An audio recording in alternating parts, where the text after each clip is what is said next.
السلام علیکم ناظرین کرام، نئی ویڈیو میں آپ کو خوش آمدید کہتے ہیں۔ قیدی نمبر 804 قابو میں نہیں آ رہا، نہ ہی کسی دباؤ میں آ رہا ہے، نہ ہی کسی بلیک میلنگ میں آ رہا ہے، اور جو کچھ عمران خان کے بارے میں اب تک سوچا گیا تھا وہ سارے اندازے غلط ثابت ہوئے۔ وہ جیل میں ہے، وہ جیل میں آرام سے رہ رہا ہے، کبھی اس نے اپنی بیماری کا بہانہ نہیں کیا، وہ ڈیل کرنے کو تیار نہیں ہے، وہ مذاکرات کرنے کو تیار نہیں ہے، وہ معاملات طے کرنے کو تیار نہیں ہے ایسی شرائط پر جو شرائط اصولوں کے خلاف ہو۔ اس وقت جو بات چیت چل رہی ہے، جب بھی ان کو پیغام پہنچایا جاتا ہے، وہ جواب میں کہتے ہیں کہ فری اینڈ فیئر الیکشن اور اس کے بعد فری اینڈ فیئر ٹرائل، تو نہ ہی عمران خان کو فری اینڈ فیئر الیکشن دیا گیا، نہ ہی فری اینڈ فیئر ٹرائل دیا گیا۔ ان کو جو سزائیں سنائی گئیں وہ ریپیٹ کرنے کی ضرورت نہیں ہے، پوری دنیا میں اس کی مذمت کی جا رہی ہے۔ اس کے بعد الیکشن ہوئے، الیکشن میں بھی جو نتائج آئے وہ ہمارے سامنے ہیں۔ جس طرح سے یہ سب کچھ ہو رہا ہے ساری دنیا اس سے واقف ہے۔ اب جب یہ دونوں کام ہوئے تو اب دوبارہ عمران خان پر پریشر ڈالا جا رہا ہے۔ ایک شرط فیصلہ سازوں نے اس سے پہلے رکھی کہ جب عمران خان نے خیبر پختونخوا کا وزیر اعلیٰ علی امین گنڈا پور کو نامزد کرنا تھا، اس وقت بڑے گھر کی جانب سے یہ کہا گیا کہ اگر آپ علی امین گنڈا پور کو نامزد نہ کریں تو آپ کو خواتین کی مخصوص نشستیں ساری کی ساری ہم دیں گے۔ یہ آفر کی گئی، لیکن عمران خان نے اس آفر کو مسترد کیا اور کہا کہ وہ ہمارا آئینی اور قانونی حق ہے، اس کے لیے کسی قسم کی بلیک میلنگ نہیں چلے گی۔ تحریک انصاف خود فیصلہ کرے گی کہ ان کے امیدوار کون ہوں گے، خیبر پختونخوا کا وزیر اعلیٰ کون ہوگا۔ پھر میاں اسلم اقبال کے بارے میں کہا گیا کہ ان کو بھی آپ الیکشن نہ لڑوائیں، لیکن عمران خان نے ان کو بھی اناؤنس کیا۔ پھر اس کے بعد ان کو اسمبلی نہیں پہنچنے دیا گیا اور ان کی گرفتاری کے منصوبے آنا شروع ہوئے۔ عدالتی احکامات کے باوجود پورے مال روڈ پہ پولیس ہی پولیس تھی کہ کسی طرح سے بھی میاں اسلم اقبال اسمبلی تک نہ پہنچ سکیں۔ جب دونوں عمران خان نے شرائط مسترد کر دیں اور انہوں نے میاں اسلم اقبال کو ہی اپنا کینڈیڈیٹ رکھا، جب وہ نہیں پہنچ پائے تو تب انہوں نے میاں اسلم اقبال کی ہی اپنی ریکویسٹ پر امیدوار تبدیل کیا اور رانا آفتاب کو میدان میں اتارا گیا۔ دوسری جانب خیبر پختونخوا میں علی امین گنڈا پور کو لایا گیا، کیونکہ اس سے پہلے جو ماؤتھ پیس ہیں، خاص طور پر فیصل وارڈا، اس نے اس بات پر اظہار خیال کیا ٹی وی شوز میں۔ اب پھر انہوں نے یہ کہنا شروع کر دیا ہے کہ علی امین گنڈا پور عید کے بعد وزیر اعلیٰ نہیں رہیں گے۔ اب اس کی بیک گراؤنڈ کیا ہے؟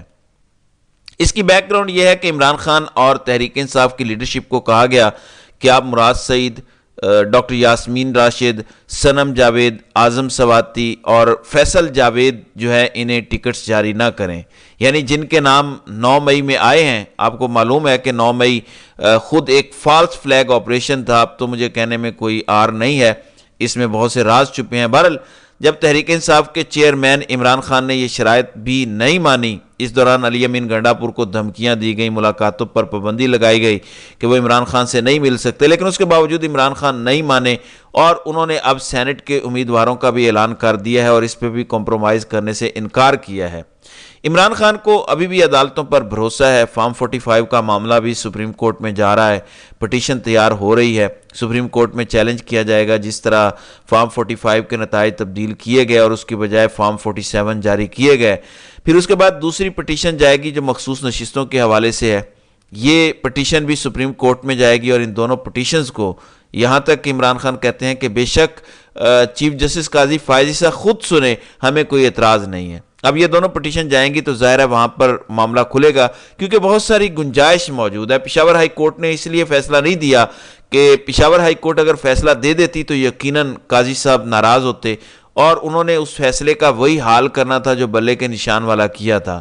بہرحال عمران خان نہیں مان رہے، وہ کہتے ہیں کہ آپ اپنا کام کریں، ہمیں اپنا کام کرنے دیں، اگر ہمیں آئینی اور قانونی طریقے سے حق مل گیا تو لیں گے، ورنہ یہ نہیں ہو سکتا کہ آپ کے کہنے پہ پاکستان پیپلز پارٹی یا مسلم لیگ نون کے ساتھ بیٹھیں، یعنی جنہوں نے ہمارا مینڈیٹ چوری کیا ہم اس کے ساتھ بات چیت کریں۔ تو یہ تمام چیزیں کلیئر ہو چکی ہیں۔ دوسری جانب ناظرین کرام، تحریک انصاف کے نیریٹو کو الجھایا جا رہا ہے اور کوشش کی جا رہی ہے کہ سارا ملبہ تحریک انصاف پر ڈال دیا جائے اور کہا جائے کہ شیر افضل نے غلط فیصلہ کیا، بیرسٹر گوہر یا عمر ایوب نے غلط فیصلہ کیا کہ سنی اتحاد کونسل کے ساتھ اتحاد کیوں کیا, اپنی پارٹی کیوں نہیں جوائن کی, شیرانی گروپ یا جماعت اسلامی یا MWM کے ساتھ کیوں نہیں گئے.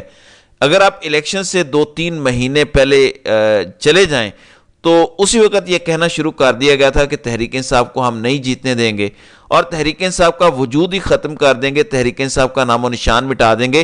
یہ باتیں اس وقت تجزیہ کار کر رہے تھے کیونکہ تجزیہ کاروں کو فیڈ کی جا رہی تھی کہ عمران خان اور PTI کا کوئی مستقبل نہیں ہے. لہذا یہ فیصلے پہلے ہو چکے تھے, اس لیے کچھ بھی کرتی تحریک انصاف PTI کے ساتھ یہی سلوک ہونا تھا جو اس وقت ہوا ہے. یہ پہلے سے طے شدہ معاملات تھے. اس کی وجہ یہ ہے کہ جب PTI نظریاتی نے ٹکٹس جاری کیے اور تحریک انصاف کے اراکین وہاں شامل ہونا شروع ہوئے تو PTI نظریاتی کے سربراہ کو بھی اٹھایا گیا اور اس کی جو درگت بنائی گئی, جب وہ لائے گئے تو وہ سہارے سے چل کر آئے تھے اور انہوں نے آ کر پریس کانفرنس کی اور اپنے آپ کو بری الذمہ قرار دیا. پھر جماعت اسلامی کے ساتھ ڈیل میں انہوں نے کہا کہ ہمارے ساتھ تو پورے ملک میں اتحاد کی بات ہوئی تھی, تو وہ معاملات بھی خراب ہوئے. لیکن در پردہ بہت ساری ایسی خبریں موجود ہیں جو آنے والے دنوں میں باہر آئیں گی. پھر جب معاملہ کیا گیا مجلس وحدت المسلمین کے ساتھ, میں آپ کو پہلی دفعہ یہ بتا رہا ہوں کہ اس پہ یہ کہا گیا کہ برادر ممالک ناراض ہو جائیں گے اور برادر ملکوں کے نمائندوں نے بھی یہ میسج کنوے کیا تحریک انصاف کو کہ یہ کام آپ نہ کریں. تو برادر ممالک کی انٹروین پہ عمران خان نے پھر اعتبار کیا, پھر تحریک انصاف نے اعتبار کیا اور وہ فیصلہ بھی بدل لیا اور پھر سنی اتحاد کونسل سے اتحاد ہوا. مخصوص نشستوں کے حوالے سے بدنیتی تو اسی وقت ظاہر ہو گئی تھی جب چیف الیکشن کمشنر نے PTI کی خواتین کی مخصوص نشستوں والی لسٹ اٹھا کے سائٹ پر رکھ دی تھی. ان کو پتا تھا کہ ہم نے یہ کام نہیں کرنا. پہلے سے ٹی وی ٹاک شوز میں یہ آنا شروع ہو چکا تھا کہ مخصوص نشستیں تحریک انصاف کو نہیں ملیں گی. تو بہت پہلے سے یہ ساری چیزیں ڈسکس ہونا شروع ہو گئی تھیں, لوگوں کو بتایا جا رہا تھا. اس لیے یہ کہنا کہ پاکستان تحریک انصاف کے اندر کے مسائل ہیں, بیرسٹر علی ظفر نے کوئی صحیح آرگومنٹ نہیں کیا, فلاں نے غلط کیا, یہ ساری بیکار باتیں ہیں. تحریک انصاف پڑھے لکھے لوگوں کی جماعت ہے. کیا ان کو نہیں پتا تھا کہ پنجاب اور خیبر پختونخوا کی اسمبلی ہم توڑیں گے تو یہ 90 دن سے آگے چلی جائیں گی؟ یہ کہیں بھی آج تک پاکستان کی تاریخ میں نہیں ہوا کہ یہ بحث کی گئی ہو کہ 90 روز میں الیکشن نہیں کروانا. تو پنجاب اور خیبر پختونخوا کے جب الیکشن نہیں کروائے گئے 90 دن میں تو اس وقت بھی پتا تھا کہ PTI کو کرش کرنے کا ایک پروجیکٹ چل رہا ہے. پھر وہ غیر آئینی حکومتیں آئیں, سپریم کورٹ کے فیصلے بھی آئے, لیکن اس کے باوجود 90 دن میں الیکشن نہیں کروائے گئے. پھر قومی assembly, Sindh assembly, Balochistan assembly ٹوٹ گئی کیونکہ مدت ختم ہو گئی. اب اس وقت یہ بہانہ کیا جا رہا تھا کہ پنجاب اور KPK میں اگر ہم نے الیکشن کروا دیا تو باقی ملک کے صوبے کیا سوچیں گے, یہ تو بڑی زیادتی ہو جائے گی. اس لیے ہم ملک میں ایک ساتھ الیکشن کروانا چاہتے ہیں. اب جب ایک ساتھ الیکشن کروانے کا موقع آیا تب بھی ایک ساتھ الیکشن نہیں کروائے گئے کیونکہ یہ معاملات کو آگے سے آگے لے جانا چاہتے تھے. پہلے ان کا پلان تھا کہ عمران خان کو ہم سزائیں دلوائیں گے, سزائیں دلوائی گئیں. آپ دیکھیں کہ 3 دن کے اندر اندر 3 مقدمات فائنل کیے گئے اور تینوں میں سزائیں سنوائی گئیں. وہ اس لیے سنوائی گئی تاکہ PTI ورکرز ڈی مورلائز ہوں. عمران خان اور شاہ محمود قریشی کو الیکشن سے آؤٹ کرنا تھا. پھر چودھری پرویز الہی کو ویسے ہی ہروایا گیا فارم 47 کے مطابق. تو ان تینوں رہنماؤں کو ہر صورت اندر رکھنا ہی رکھنا تھا, الیکشن سے باہر رکھنا ہی رکھنا تھا, ان کو سسٹم میں نہیں آنے دینا تھا. یہ ساری باتیں پہلے سے طے شدہ تھیں. ناظرین اکرام, یہ سب باتیں میں اس لیے بتا رہا ہوں کیونکہ اس وقت بہت سارے تجزیہ کاروں کو یہ باتیں فیڈ کی جا رہی ہیں کہ اب یہ سارے کا سارا ملبہ آپ PTI پر ڈال دیں. چیف الیکشن کمشنر بھی اب بہت زیادہ مخلص بن رہے ہیں PTI اور عمران خان کے. تو اس سے زیادہ منافقت کیا ہو سکتی ہے کہ سارے کے سارے اقدامات انہوں نے خود کیے, سہولت کاری بھی انہوں نے کی, اعلی کار بھی بنے اور ہر قدم پر PTI اور عمران خان سے زیادتی کی. پھر یہ بھی تصور نہیں کیا جا سکتا کہ الیکشن کے نتائج اس طرح سے چوری کر لیے جائیں گے. تمام T V channels including Geo News سبھی کے پاس یہ رزلٹ پہنچ چکے تھے فارم 45 کے مطابق کہ تحریک انصاف پورے ملک میں کلین سویپ کر گئی ہے اور پنجاب اور خیبر پختونخوا میں کلین سویپ تھا. سندھ میں ان کے پاس پہلے سے زیادہ نمبرز تھے لیکن رات 11 بجے کے بعد یہ ساری چیزیں تبدیل کی گئیں. اسی رات چیف الیکشن کمشنر غائب ہوئے, کسی سے ملنے گئے, واپس آئے تو ریزلٹس روکے گئے. چیف سیکرٹری کو فون کیا گیا, پھر ROs تک رسائی کی گئی اور یہ سارا گھٹیا کھیل کھیلا گیا. کمشنر پنڈی کا اس پر سٹیٹمنٹ آ چکا ہے. لہٰذا یہ کہنا کہ سارا کچھ غلط فیصلوں کے نتیجے میں ہوا, یہ غلط ہے. تحریک انصاف اور عمران خان کچھ بھی کر لیتے تو بھی ان کے ساتھ یہی سلوک ہونا تھا کیونکہ یہ سب پہلے سے طے شدہ پلان تھا. آپ دیکھ لیں نگران حکومت کے لوگوں کو جس طرح اکاموڈیٹ کیا گیا وہ آپ کے سامنے ہے۔